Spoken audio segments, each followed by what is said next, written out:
Hello and welcome back. This is Beautiful Ashes, and I'm your host Tom. And I'd like to welcome you guys yet to another video. So today's video we're still on the topic of finding out your audience or who is your audience. And the number that way you can actually find your audience is actually the most kind of how do I put this?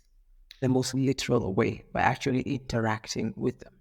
But you realize this, you don't get that many opportunities to interact with your audience, especially in a situation whereby you don't already have like a business built up, or you don't already have like, you're not already working in, or you're not already working with them, or they're not you yourself, or they are you before you actually decide to actually begin on this journey. And so you find that one way you can actually find out who these people are is by actually moonlighting for their material or just offering your services in a place whereby in a place whereby it works in the same industry or the same space that you are actually interested in.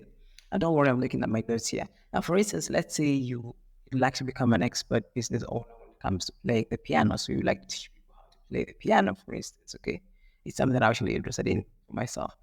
And so you want to understand expert business, but here's the thing, you don't exactly know who is going to be your audience. That's because you haven't actually interacted with them. That's because number two, you're actually beginning out or actually starting out. You might be a great piano player, or when it comes to actually selling the service of actually teaching people how to play the piano, it might be something totally brand new to you.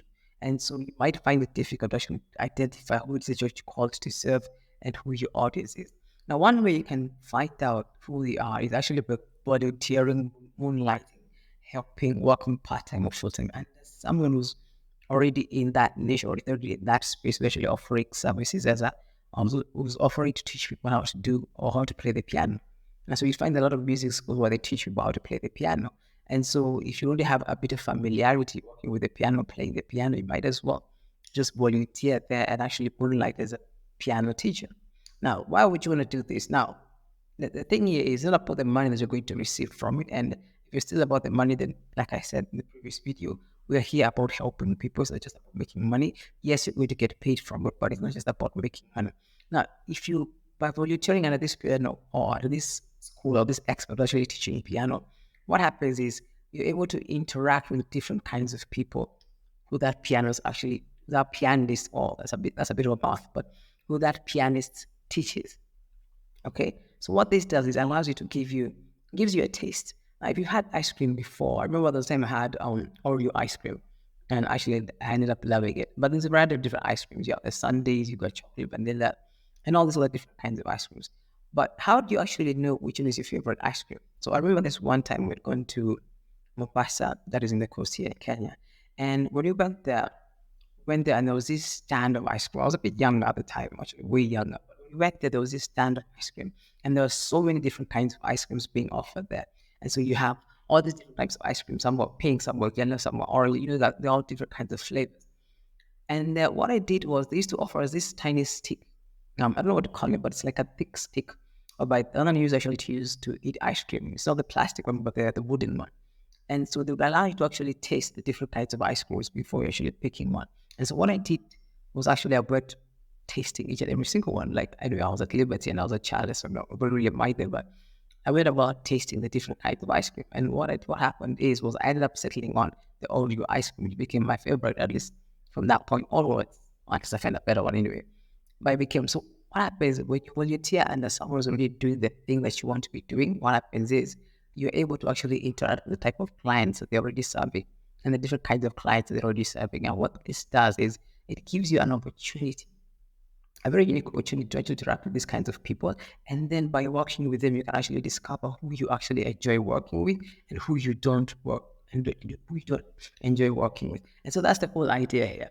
So the point is, you want to get to a point where you have these multiple kinds of interactions with different kinds of people in all walks of life, whether they're mothers, their children, whether they're daughters or their sons, whether they're older people or the young people, whether they're musicians or non-musicians, or whether they sing in the choir or they worship in church, but they're looking to learn worship piano or praise piano or just using the different kinds of instruments, whatever it is.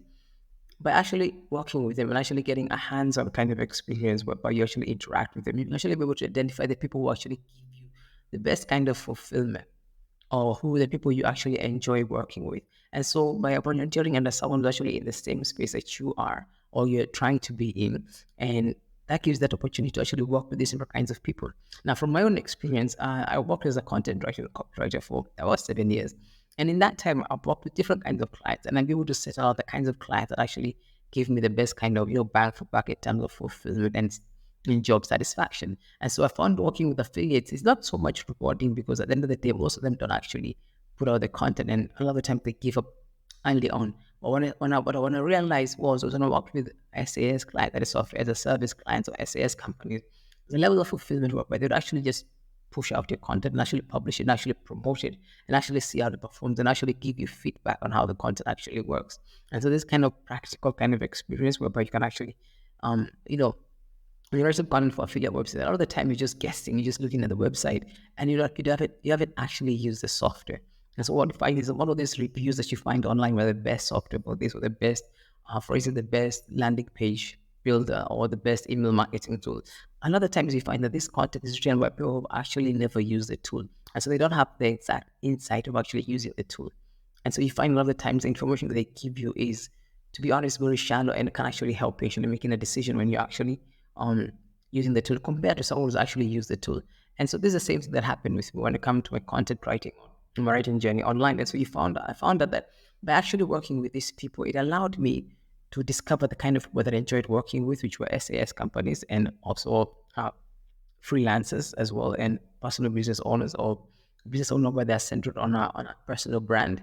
And it actually helped me actually identify that what I like to work with and what I get the most satisfaction with because of their feedback and even the likelihood and the commitment to actually seeing the thing that I'm doing, actually getting it out there and actually promoting it and actually doing their best to actually get in front of as many people as possible. So the same thing here applies when it comes to like learning the piano. You're going to be teaching people how to play the piano. And so you find that by actually working under someone who's already, or a school whereby they're already teaching the piano, what happens is it gives you the opportunity to interact with all these different kinds of people. You might find that I enjoy working with children. Maybe children at the age of 8 who are trying to learn the piano, or their parents want them to learn the piano. And then you can actually enjoy that kind of session with them, where you're teaching them how to play the piano. And so you find that maybe you enjoy interacting with children more than you do adults. Sometimes you might discover that, you don't have the patience to work with children, and that's okay.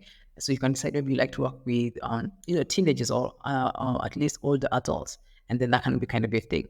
And maybe you might discover that's not your thing. And then you can discover that, okay, so maybe you want to see the actual production or the end result of actually your music sessions and actually see it kind of bear fruit. And so you might discover that maybe you enjoy working with musicians or even music producers. That way you can actually, you see, the thing is, it allows you to actually, like tasting ice cream, it allows you to actually discover the kind of people who you enjoy working with. And that's the whole point of this. And so that's another way of actually discovering who your audience is. And yeah, that's it for this video. So as always, remember, just be sure to volunteer moonlight part-time or free or part-time or full-time. You can even do this in a church if you're playing for the piano for it. You can even do this in a church. So you just need to get creative in terms of discovering the places or the opportunities for you to actually work with these kinds of people. That way, you can actually be able to kind of get the kind of results that you actually want and actually give you the kind of hands-on experience of interacting with the different types of clientele. And then from there, you can actually discover who it is that you're meant to work with. And so that's it for this video. Thank you so much for watching. And let me know your thoughts in the comment section below, and if this is super helpful. So as always, be sure to hit the like, share, and subscribe button. And as always, I'm looking forward to hearing from you guys. Bye.